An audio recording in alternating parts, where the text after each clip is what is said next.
بسم اللہ الرحمن الرحیم الحمدللہ والصلاة والسلام علی رسول اللہ۔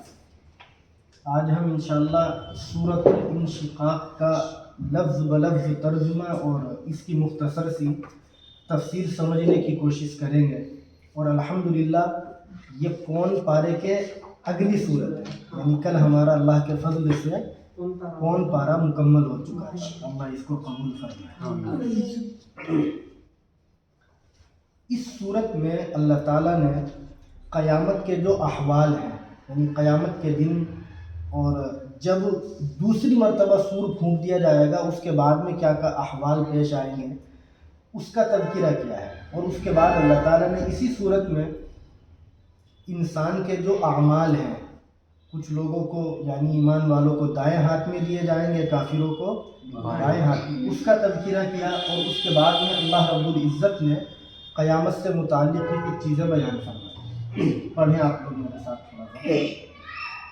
اعوذ باللہ من الشیطان الرجیم، اعوذ باللہ من الشیطان الرجیم، بسم اللہ الرحمن الرحیم، بسم اللہ الرحمن الرحیم، اذا السماء انشقت اذا السماء انشقت وأذنت لربها وحقت وأذنت لربها وحقت وإذا الأرض مدت وإذا الأرض مدت وألقت ما فيها وتخلت وألقت ما فيها وتخلت وأذنت لربها وحقت۔ وأذنت لربها وحقت۔ اذا کا ترجمہ بار بار آ چکا ہے، جب۔ السماء بھی آ چکا ہے بہت مرتبہ، آسمان کو کہتے ہیں۔ انشقت کا ترجمہ پھٹ جائے گا۔ انشقاق کے معنی آتے ہیں کسی چیز کا پھٹ جانا، تو چونکہ اس صورت میں آسمان کے قیامت کے دن پھٹنے کا تذکرہ ہے، اسی لیے اس لفظ کی مناسبت سے اس پوری صورت کا نام سورۃ الانشقاق رکھ دیا گیا۔ تو اللہ فرماتے ہیں کہ جب آسمان پھٹ جائے گا، وَأَذِنَتْ لِرَبِّهَا وَحُقَّتْ، واو کا ترجمہ اور اذنت کا ترجمہ حکم سن لے گا، لِرَبِّهَا اپنے رب کا، وَحُقَّتْ حقت کا مطلب وہ اسی لائق ہے۔ دیکھو اللہ فرماتے ہیں کہ کل قیامت کے دن جب آسمان پھٹ جائے گا، اور یہ کب ہوگا؟ مفسرین نے لکھا کہ جب دوسری مرتبہ حضرت اسرافیل علیہ السلام سور پھونکیں گے، قیامت آ جائے گی اور سب لوگ قبروں سے نکلنے لگیں گے، تو اس موقع سے اللہ تعالیٰ اس آسمان کو پھاڑ دیں گے۔ چنانچہ اس آیت کی تفسیر ایک دوسری آیت سے اور اچھی طرح سمجھ میں آتی ہے۔ 19ویں پارے میں اللہ فرماتے ہیں وَيَوْمَ تَشَقَّقُ السَّمَاءُ بِالْغَمَامِ وَنُزِّلَ الْمَلَائِكَةُ تَنزِيلًا، کہ قیامت کے دن آسمان کو پھاڑ دیا جائے گا اور وہاں راستے بن جائیں گے، اور ان راستوں سے فرشتوں کا آنا جانا لگا رہے گا۔ وہ ایک الگ ٹاپک ہے، اس پر تفصیل میں بات نہیں کرنی۔ تو آسمان قیامت کے دن پھٹ جائے گا، اور آگے فرماتے ہیں اللہ کہ وہ اپنے رب کا حکم سن لے گا۔ آسمان کے اپنے رب کا حکم سن لینے کا مطلب یہ ہے کہ آسمان اللہ رب العزت کے حکم کے تابع ہے۔ اللہ جیسے اس کو اشارہ کریں گے تو وہ ایسے ہی ہو جائے گا جیسے اس کو اشارہ کیا جائے گا، کیونکہ پوری مخلوق، جتنی بھی کائنات میں مخلوق ہیں، وہ سب اللہ کے حکم کے اور اس کے اشارے کے تابع ہے، اور وہ اسی لائق ہے، یعنی اللہ اس کو جس چیز کا حکم دیں گے وہ ویسے ہی کرے گا، چونکہ وہ اللہ کے تابع ہے، پوری کائنات اللہ کے کنٹرول میں ہے۔ آگے فرمایا وَإِذَا الْأَرْضُ مُدَّتْ، اور جب الارض زمین کو کہتے ہیں، زمین مدت کھینچ دی جائے گی۔ زمین کے کھینچنے کا مطلب کیا ہے؟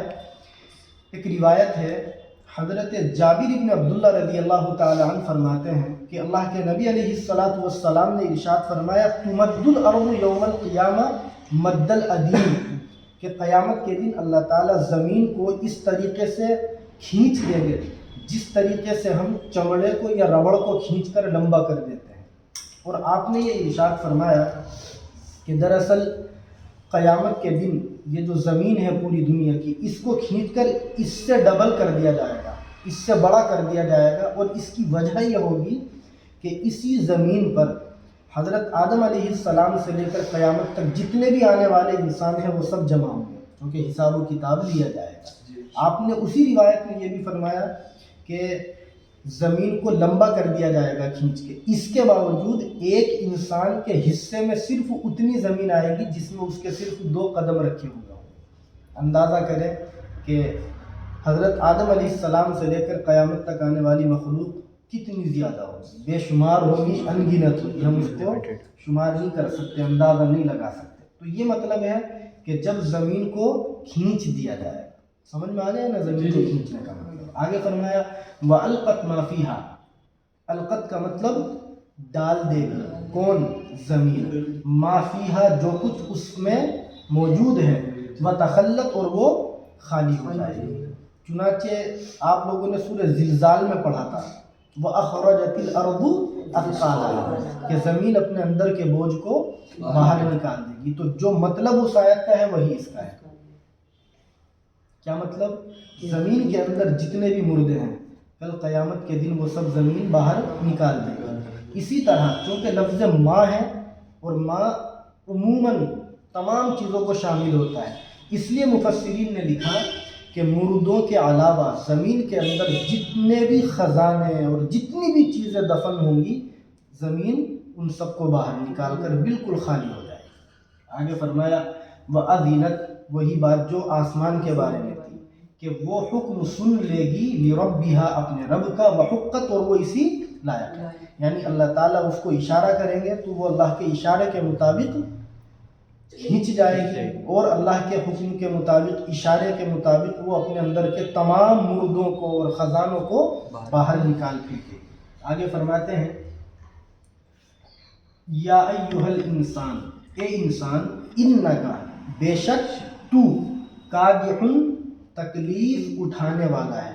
اصل قدح کے معنی آتے ہیں کوئی کام بڑی محنت اور مشقت سے کرنا، جان توڑ محنت کر کے کسی کام کے کرنے کو عربی میں قدح کہتے ہیں۔ الی ربک، تیرے رب تک، یہاں مفسرین نے لکھا الی لقاء ربک، کہ اے انسان بے شک تو تکلیف اٹھانے والا ہے اپنے رب سے ملنے تک، قدحاً سخت تکلیف اٹھانے والا، فملاقیہ تو اس سے ملنے والا ہے۔ اس آیت کا مطلب یہ ہے کہ دنیا کے اندر ہر انسان بڑی سخت تکلیفیں اٹھاتا ہے، یعنی اپنے کاموں میں خوب محنت اور مشقت کرتا ہے، جان توڑ کوششیں کرتا ہے۔ اب انسانوں کے 2 گروہ ہیں، ایک تو وہ جو ایمان لا کر ایمان کے تقاضوں پر محنت کرتا ہے، اچھے اچھے اعمال میں خوب محنت کرتا ہے، اور ایک وہ انسان جو برے کاموں میں خوب محنت کرتا ہے، جس کا ٹارگیٹ صرف دنیا ہی دنیا ہوتی ہے۔ تو چاہے وہ انسان ہو جس کا ٹارگیٹ آخرت ہے، یا وہ انسان ہو جس کے سامنے صرف دنیا ہی دنیا ہے، اللہ فرماتے ہیں ہر طرح کا انسان اپنے رب سے ملنے تک، یعنی جب تک اس کی موت آتی ہے بس محنت اور مشقت کرتا رہتا ہے، تو ایک دن وہ آئے گا کہ یہ اپنے رب سے جا ملے۔ آگے فرمایا فَأَمَّا مَنْ أُوتِيَ كِتَابَهُ بِيَمِينِهِ، یہاں سے اللہ تعالیٰ نے ان ایمان والوں کے احوال کو بیان فرمایا ہے جو قیامت کے دن کامیاب کہلائیں گے، اور ان کے اعمال نامے کو اللہ دائیں ہاتھ میں عطا فرمائے گا۔ چنانچہ فرمایا فَأَمَّا مَنْ، تو رہا جو، اوتیا کا ترجمہ دیا گیا، کتابہ اس کا نامہ اعمال، کتاب سے مراد یہاں کیا ہے؟ اعمال نامہ۔ بی یمین، یمین کہتے ہیں رائٹ ہینڈ کو، بی یمین ہی اس کے دائیں ہاتھ میں۔ فسوف، فا کا ترجمہ، تو سوف کا ترجمہ ان قریب یعنی جلد ہی، یحاسب اس کا حساب کیا جائے گا، حسابا یسیرا آسان حساب۔ دیکھیں جس انسان کو اس کا اعمال نامہ دائیں ہاتھ میں دیا جائے گا تو اس سے آسان حساب لیا جائے گا۔ آسان حساب کا مطلب کیا ہے؟ ایک روایت ہے، حضرت عائشہ رضی اللہ تعالی عنہ فرماتی ہیں کہ اللہ کے نبی علیہ السلام نے ارشاد فرمایا من حوسب یوم القیامت عذب، کہ قیامت کے دن جس سے بھی حساب لیا جائے گا تو وہ عذاب میں مبتلا کر دیا جائے گا، اس کو سزا دی جائے گی، یعنی حساب اگر لے لیا گیا تو کوئی بچ نہیں سکتا۔ فوراً حضرت عائشہ رضی اللہ تعالی عنہ نے فرمایا کہ اللہ تعالیٰ نے تو قرآن میں یہ فرمایا ہے حساباً یسیرا، کہ کچھ لوگوں سے اللہ آسان حساب لے لے، تو اللہ کے نبی علیہ السلام نے ارشاد فرمایا کہ حساباً یسیرا جو قرآن میں کہا گیا ہے اس صورت میں، اس کا مطلب یہ ہے کہ اللہ تعالیٰ مکمل حساب نہیں لے گئے ان لوگوں سے، البتہ حساب ان کے سامنے پیش ضرور کیا جائے گا۔ مکمل حساب جس سے بھی لے لیا گیا اس کو یقیناً سزا دی جائے گی۔ ظاہر سی بات ہے، اللہ تعالیٰ اگر انسان سے مناقشہ کر لے، تم نے یہ کام کیوں کیا تھا جب میں نے منع کیا تھا، اور یہ کام کرنے کو میں نے کہا تھا تم نے کیوں نہیں کیا، ہم جواب نہیں دے پائیں گے تو یقیناً سزا بھگتنی پڑے گی۔ البتہ ہر انسان سے اللہ تعالیٰ اعمال کی پیشی ضرور فرمائے گی، یعنی اس کی جتنی بھی کرتوتیں ہیں اس کے سامنے ضرور پیش کی جائے گی۔ یہ الگ بات ہے کہ اللہ تعالیٰ ایمان والوں سے آسان حساب لے گے، یعنی مناقشہ نہیں کریں گے، مکمل طور سے سختی نہیں فرمائیں گے۔ اللہ اس سے ہماری حفاظت فرمائے، ورنہ کوئی نہیں بچ سکتا۔ آگے فرماتے ہیں وَيَنْقَلِبُ، يَنْقَلِبُ کا ترجمہ پلٹنا، تو وہ پلٹے گا اِلَىٰ أَهْلِهِ اپنے گھر والوں کی طرف۔ اہلن کہتے ہیں جو گھر کے لوگ ہوتے ہیں، مسروراً خوش خوش۔ مفسرین نے اس آیت کے مفہوم میں یہ جملہ لکھا کہ وہ اپنے گھر والوں کی طرف خوش خوش لوٹے گا۔ کون؟ جس کو اعمال نامہ رائٹ ہینڈ میں دیا جائے گا۔ اب گھر والوں سے مراد کیا ہے؟ تو امام قرطبی رحمۃ اللہ علیہ نے تفسیر قرطبی میں دو مطلب یہاں لکھے ہیں۔ ایک تو یہ کہ وہ جب جنت میں جائے گا تو جنت میں جو حوریں ہوں گی وہ اس کے گھر والے ہوں گے، تو وہ وہاں خوش خوش جائے گا کہ دیکھو اللہ نے مجھے کامیاب کر دیا، میرا اعمال نامہ دائیں ہاتھ میں دیا گیا۔ اور ایک مطلب یہ ہے کہ میدان محشر میں ہو سکتا ہے اللہ تعالیٰ ان لوگوں کو جو کامیاب ہو جائیں گے ان کی فیملی کے ساتھ جمع کر دے، تو جب اس بندے کو اس کا اعمال نامہ دائیں ہاتھ میں دیا جائے گا تو وہ فوراً خوش ہو کر اپنی فیملی کے پاس جائے گا۔ جیسے انسان دنیا میں اگر اچھا رزلٹ اس کو اسکول میں مل جائے تو اپنے گھر والوں کے پاس جاتا ہے ہنسی خوشی اور خوش ہوتا ہے وہ کامیابی پر، اسی طرح کا منظر ہوگا۔ آگے فرمایا وَأَمَّا مَنْ أُوتِيَ كِتَابَهُ وَرَاءَ ظَهْرِهِ، کہ رہا وہ، اما من کا ترجمہ رہا وہ جو اوتیا دیا گیا کتابہ اس کا نامہ اعمال وراء ظہرہ، وراء کہتے ہیں پیچھے کو اور ظہر کہتے ہیں پیٹھ کو، اس کی پیٹھ کے پیچھے۔ فسوف یدعو ثبورا، فا کا ترجمہ تو، سوف کا ترجمہ ان قریب یعنی جلد ہی، یدعو وہ پکارے گا، ثبورا موت کو۔ وَيَصْلَى سَعِيرًا، واو کا ترجمہ اور یصلا کا ترجمہ وہ داخل ہوگا سعیراً دوزخ میں۔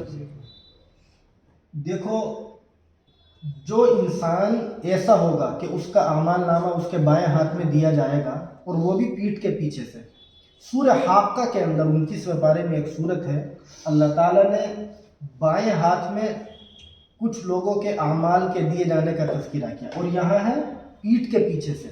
دونوں آیتوں کو سامنے رکھ کر مفسرین نے یہ لکھا کہ بائیں ہاتھ میں جن لوگوں کو ان کا اعمال نامہ دیا جائے گا وہ بھی پیٹھ کے پیچھے سے، یعنی ایسا نہیں بائیں ہاتھ میں دیا گیا اور یوں لے لیا، ادھر سے گھما کے ان کو لینا پڑے گا۔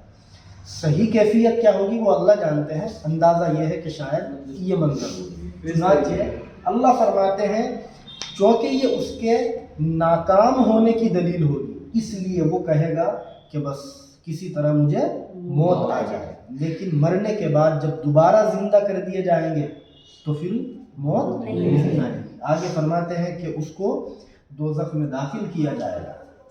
انہو کان فی اہلہ مسرورا، انہو کا ترجمہ بے شک وہ کانا تھا، فی اہلہ اپنے گھر والوں میں، مسرورا خوش، یعنی یہ انسان جب دنیا میں رہتا تھا تو اگرچہ یہ ایمان نہیں لایا تھا یا ایمان لایا لیکن اس کے اعمال زیادہ گناہ والوں تھے، گندے اعمال تھے، تو یہ انسان اپنے گھر والوں کے ساتھ اپنی فیملی کے ساتھ بہت خوش رہتا تھا، اس کے باوجود کہ اس کو پتہ تھا کہ میں غلط ہوں، پھر بھی دنیا کے اندر بڑا خوش رہتا تھا۔ چنانچہ قرآن کریم کے اندر یہ مضمون بیان ہوا کہ جو جنتی ہوں گے، جب ان کو جنت میں داخل کر دیا جائے گا تو وہ آپس میں پوچھیں گے کہ بھائی تم کیا کر کے آئے؟ تو وہ جنتی کہیں گے انا کننا فی اہلنا مشفقین، کہ ہم تو اپنے گھر والوں کے ساتھ بھی جب رہتے تھے تو ہمیں ڈر لگا رہتا تھا۔ ایمان والا ڈر میں زندگی گزارتا ہے۔ ڈر کا مطلب وہ اچھے اعمال بھی کرتا ہے اور اسے ڈر لگا رہتا ہے کہ کہیں ایسا نہ ہو کہ میں آخرت میں اعمال کے قبول نہ ہونے کی وجہ سے ناکام ہو جاؤں۔ اور یہ وہ ہیں جو غلط تھے پھر بھی نہیں ڈرتے تھے، خوش رہتے تھے۔ اس لیے اللہ نے بیان فرمایا کہ بے شک وہ اپنے گھر والوں میں خوش رہا کرتا تھا۔ انہو ظن ان لن یحور، انہو کا ترجمہ بے شک اس نے، ظن گمان کیا، یعنی اس نے خیال کیا، ان کہ ہرگز نہیں یحورا لوٹے گا، یعنی اس نے یہ سمجھ رکھا تھا کہ بس مرنے کے بعد اس کو دوبارہ زندہ نہیں کیا جائے گا۔ بلا کیوں نہیں، ان ربہ کان بہ بصیرا، بے شک اس کا رب کان بہ اس سے ہے، بصیرن خوب واقف، یعنی دنیا میں وہ تو یہ سمجھتا تھا کہ میں مرنے کے بعد دوبارہ زندہ نہیں کیا جاؤں گا، لیکن اس کا رب یعنی اللہ رب العزت اس سے خوب واقف تھے۔ اللہ سب دیکھ رہے تھے، سب جان رہے تھے کہ کون کیا کر رہا ہے۔ آگے فرماتے ہیں فلا اقسم بالشفق، فا کا ترجمہ تو اور لا کا ترجمہ نہیں۔ بعض مفسرین نے یہاں لا کو زائدہ مانا، اور لا کو زائدہ مانے تو فلا اقسم کا ترجمہ ہوگا میں قسم کھاتا ہوں، اور لا کو اگر کہے کہ نہیں کے معنی میں ہے تو اب مطلب یہ ہوگا کہ ایسا نہیں ہے جیسے اس نے سمجھ رکھا تھا، بلکہ اللہ اس کو دیکھ رہے تھے، اس سے واقف تھے۔ یہاں دیکھو اللہ تعالیٰ نے 4 چیزوں کی قسم کھائی ہے۔ کتنی؟ 4 چیزوں کی۔ بالشفق، میں قسم کھاتا ہوں شفق کی۔ شفق کہتے ہیں، آپ نے دیکھا ہوگا جب سورج غروب ہو جاتا ہے، سورج ڈوب جاتا ہے، تو اس کے فوراً بعد جہاں سورج غروب ہوتا ہے یعنی مغرب کی جانب میں، تو ادھر کچھ دیر کے بعد میں لال کلر کی تھوڑی سی روشنی نظر آتی ہے، تو اسی کو عربی میں شفق کہتے ہیں۔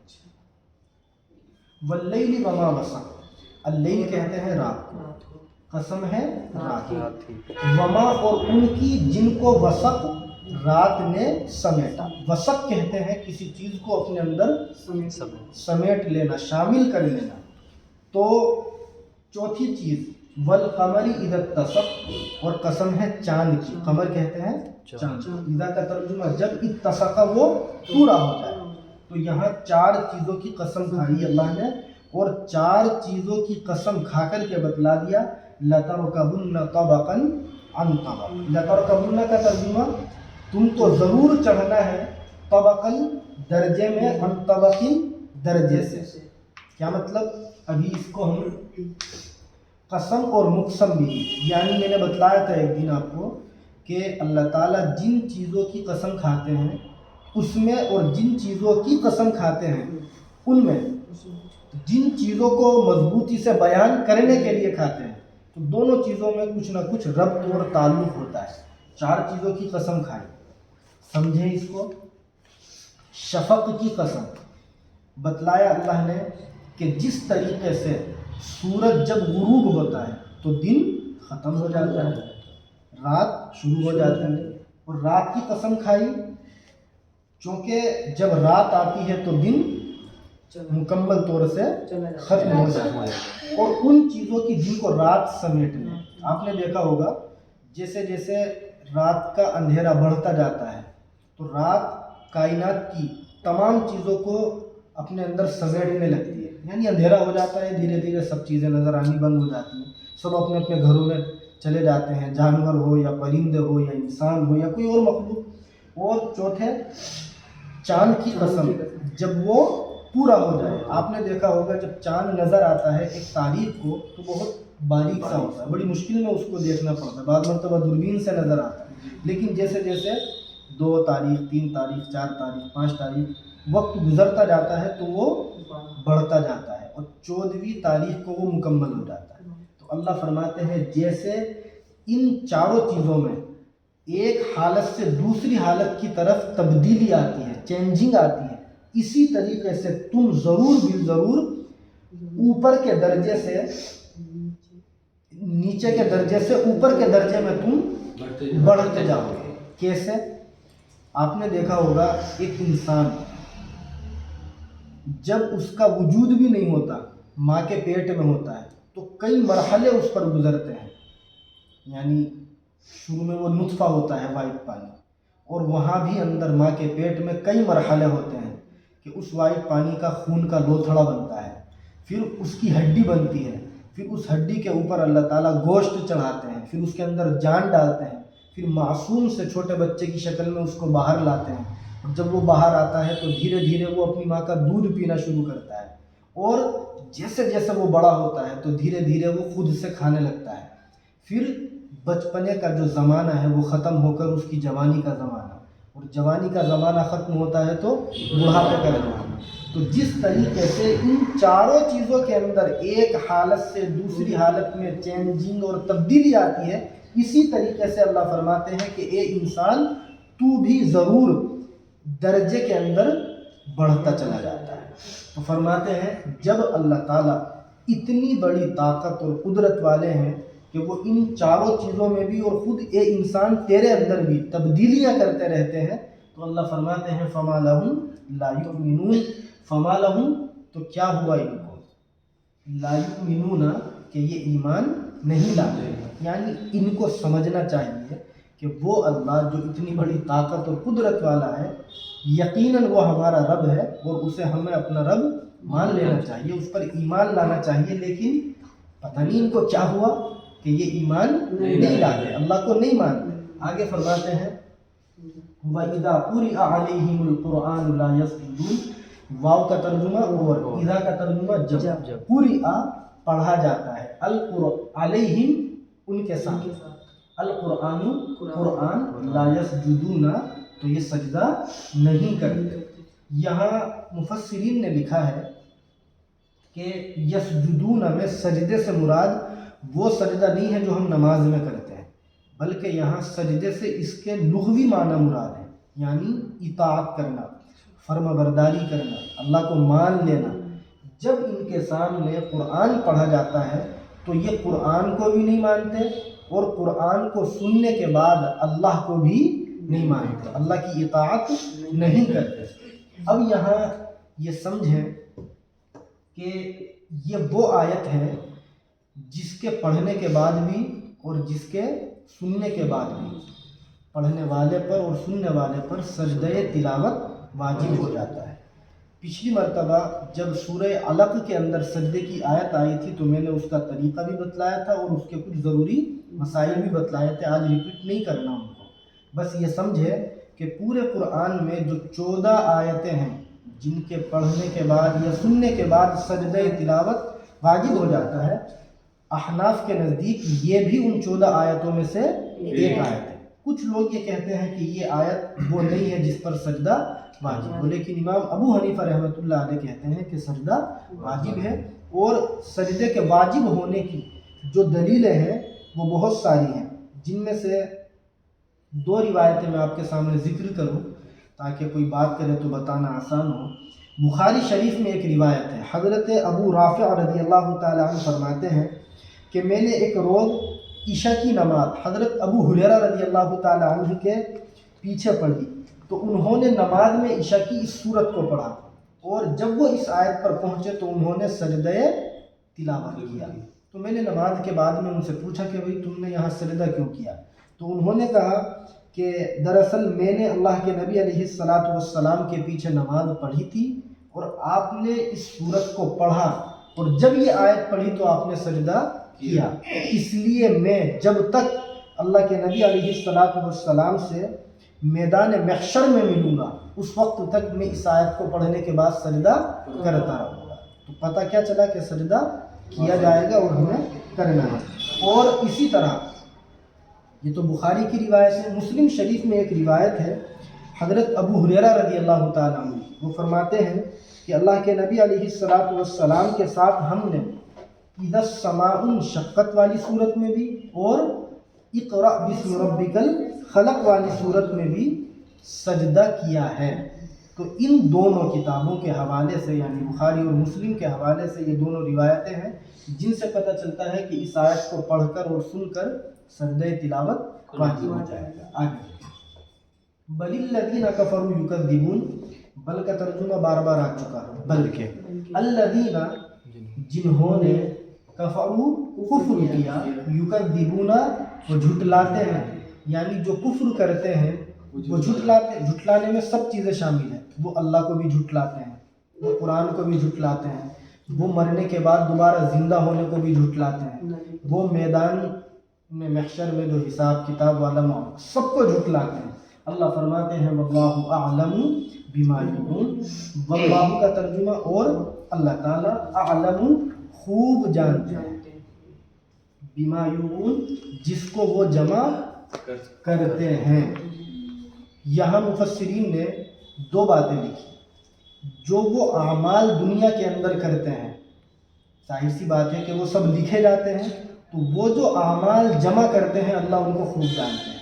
اسی طرح دوسری بات، اپنے دلوں کے اندر وہ جو کچھ بھی چھپائے ہوئے ہیں، وہ چاہے منافقت ہو یا کچھ اور ہو، سب کو اللہ تعالیٰ اچھی طرح جانتے ہیں۔ فبشرہم بعذاب علیم، اللہ فرماتے ہیں آپ علیہ السلام سے، فبشرہم، بشر کا ترجمہ آپ خوشخبری دے دو، ہم ان لوگوں کو، بعذاب عذاب کی، عذاب کہتے ہیں سزا کو، علیم کہتے ہیں دردناک۔